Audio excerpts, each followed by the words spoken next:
At the threshold of the world's highest peaks, ambition comes at an unforgiving price. Last year, 650 climbers reached Everest's summit, but 11 never returned. These mountains are more than legendary tests of strength. They're billion-dollar industries and graveyards of vanished pioneers. If the allure is eternal, why is the cost steeper than ever? The answer starts much further back than you might think.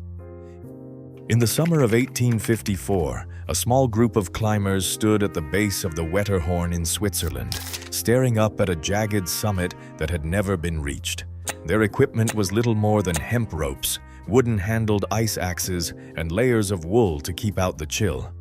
There were no oxygen tanks and no detailed weather forecasts, only determination and a belief that the mountain could be climbed.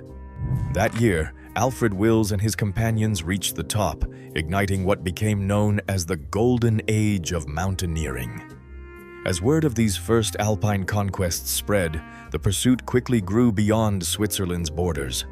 The mountains became arenas for a new kind of adventure, where endurance mattered more than technology, and every ascent was a lesson in improvisation. Climbers faced dangers they barely understood: avalanches, sudden storms, and the invisible threat of altitude sickness.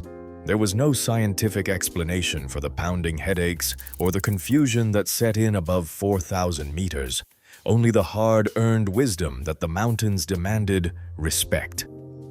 By the 1920s, ambition had turned toward the Himalayas. Expeditions set their sights on the world's highest peaks, with Everest as the ultimate prize. In 1924, George Mallory and Andrew Irvine joined a British team for what would become one of mountaineering's greatest mysteries. On June 8th, the pair were last seen climbing high on Everest's northeast ridge, moving steadily toward the summit. They never returned. Decades later, Mallory's body was discovered at 8,155 meters, but the camera that might have proved a successful summit was missing. To this day, whether they stood atop Everest remains unknown. Mallory's story and the risks faced by those early climbers shaped the spirit of mountaineering for generations.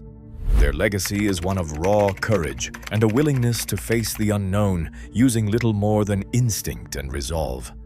The mountains, in turn, offered no guarantees, only the promise of challenge and the possibility of vanishing into legend. By the 21st century, the world's tallest peaks had become the backdrop for a booming commercial industry. Everest, once the realm of a handful of elite climbers, now draws hundreds of paying clients each spring season. In 2023, the Nepal government issued more than 450 permits for Everest alone, each costing around $11,000. Add in guide fees, equipment, and logistics, and a single summit attempt can reach $50,000 or more.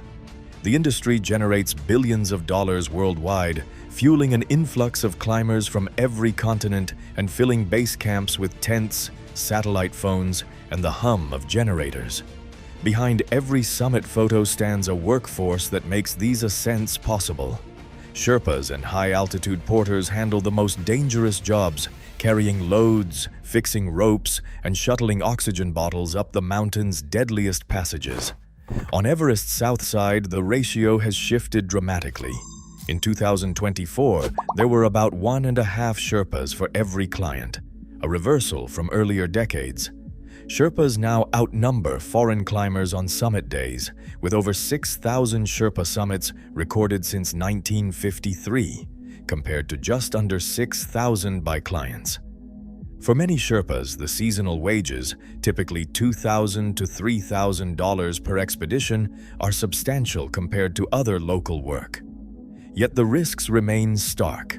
In 2014, an avalanche in the Khumbu icefall killed 16 Sherpas in a single morning, exposing the precarious balance between economic opportunity and personal danger. Demands for better pay and insurance followed, but many still face hazardous conditions with limited protection. The reality is that every successful commercial expedition depends on this essential labor force, whose expertise and sacrifice often go unrecognized outside the climbing world. In 2023, 650 climbers reached Everest's summit. 11 died. As the scale of guided expeditions grows, so does the exposure to danger, not just for clients, but for the Sherpas who lead the way again and again, situated into the heart of the mountain's risks. Annapurna rises from the Himalayas with a reputation that chills even the most seasoned climbers. Out of every 100 who attempt its summit, nearly a third never return. Annapurna's 32% fatality rate is the highest among all 8,000-meter peaks. The dangers are relentless: avalanches, sudden storms, and treacherous descents where exhaustion and thin air cloud judgment. For many, the summit is only half the battle. More than half of all deaths on Everest occur during the descent, when fatigue and depleted oxygen turn every step into a gamble. The world watched these risks play out in real time during the 1996 Everest disaster. On May 10, 1996, climbers from multiple expeditions pressed for the summit despite warning signs. By late afternoon, a violent storm trapped dozens above 8,000 meters. 8 climbers died in less than 24 hours. Some were lost to exposure, others to falls as visibility vanished and strength faded. Survivor accounts describe confusion, frostbite, and desperate radio calls as the wind erased footprints and hope alike. Decisions made under pressure, with turnaround times ignored and ropes misplaced, turned a challenge into a catastrophe. The statistics tell a stark story. Free soloing, climbing without ropes or protection, accounts for about 20% of climbing deaths in places like Yosemite. On high peaks, the death zone spares no one, regardless of experience. Every ascent demands a reckoning with forces that can overwhelm even the best prepared climbers. Inside the mind of an extreme climber, the usual boundaries of risk and caution take on a different shape. Neuroscientists studying elite athletes like Alex Honnold, who famously free-soloed El Capitan without ropes, have uncovered a brain uniquely tuned for risk. MRI scans of Honnold's brain revealed a muted response in the amygdala, the region responsible for processing fear. When shown images that would trigger anxiety in most people, Honnold's amygdala stayed silent, allowing him to remain calm where others freeze. This is not recklessness, but a rare ability to control emotion paired with years of deliberate practice. Further brain imaging shows climbers like Honnold develop a larger cerebellum, the part of the brain that manages fine motor control and coordination. Years spent rehearsing tiny hand and foot movements on vertical stone translate into physical changes, giving elite climbers split-second precision. But the mountain environment takes its own toll. Prolonged exposure to thin air can cause subtle loss of brain tissue, especially in regions tied to movement and memory. MRI studies of high-altitude climbers reveal decreased white matter in motor pathways and minor atrophy in areas involved in planning and recall, even when climbers feel no immediate symptoms. For some, these adaptations open doors to feats that seem impossible. For others, the risks, both physical and neurological, are a price paid on every ascent. Glaciers that once locked the world's great peaks in place are melting at an unprecedented rate.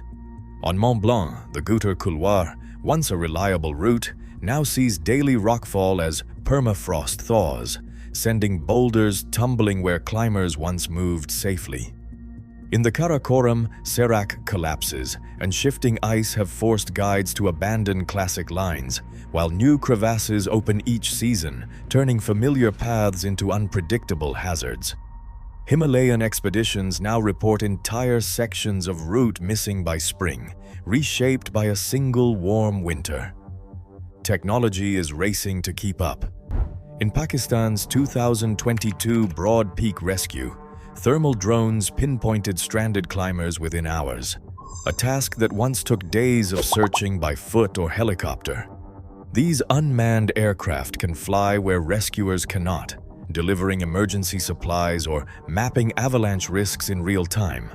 At the same time, wearable sensors and satellite beacons now track climbers' movements and vital signs, allowing teams to respond faster when trouble strikes. But innovation alone cannot solve every problem. Debate is growing over how many climbers the world's highest peaks can safely support. In Nepal, officials have proposed capping Everest permits to reduce crowding and environmental strain, while some operators call for stricter training requirements. The Sherpa community, at the center of these discussions, weighs the promise of safety against the economic lifeline that guiding provides. As the mountains change, so must the ways people climb them, balancing ambition, technology, and the hard lessons written in ice and stone. As climate change reshapes the world's highest peaks and crowds push limits on fragile slopes, each ascent now carries new risks. The mountains are changing, yet our drive to climb remains.